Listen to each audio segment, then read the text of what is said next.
Good morning. When we're little, when we're young, we are taught many prayers. We're taught, especially if we come from the Christian tradition, right?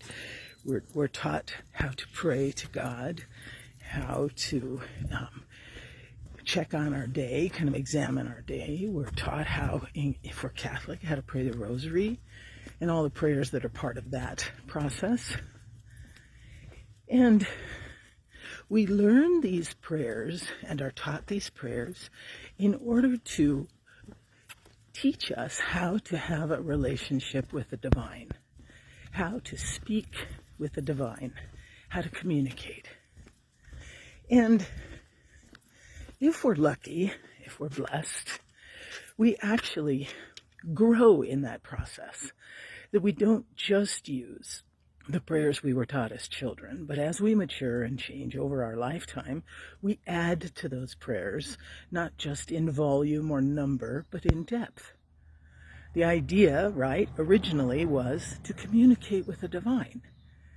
So, learning prayers early on helps kind of get our training wheels under us, but it's not meant to stop there. So, example. As we age, sometimes there is a need for us to look at how we have progressed in the spiritual life, where I was before and where I am now, how I used to pray and how I pray today. And if I think a little bit about what's the point of measuring that progress, right? Looking at that, paying attention to where I was and where I am. The point of that progression, of that improvement, of that growth is often that we hope we become closer to the divine, proximity to the divine. So the more I say, the more I do, the more internalized my prayer life becomes, the closer I get to God. And I wonder, in my own prayer, I've been pondering this a lot, does our preoccupation with our progress distract us from what is really happening in this relationship, or could be happening in this relationship with the divine? So, for example, 2 of my nieces gave birth during this COVID pandemic to daughters, and they were born about a month apart. And these little children are such a delight. They're almost a year old, and they're beautiful.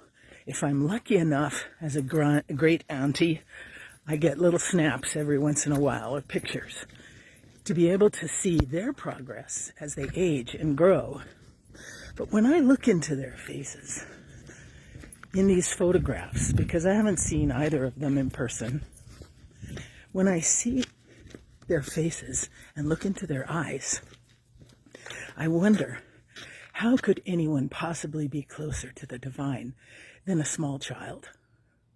The innocence, the transparency, the beauty that exists there, that hasn't been filtered and sheltered and changed by time.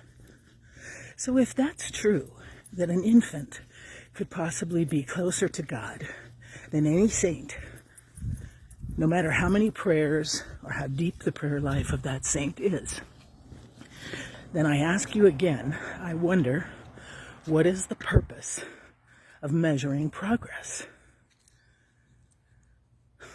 What if all of our preoccupation with where we are and where we've been only serves to distract us from what this is really about?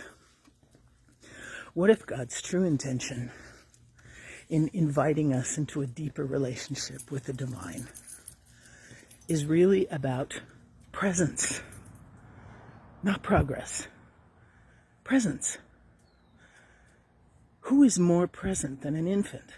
Just sits there, doesn't do anything, doesn't pray the rosary, doesn't rattle off prayers, doesn't end up on their knees simply to communicate with the divine.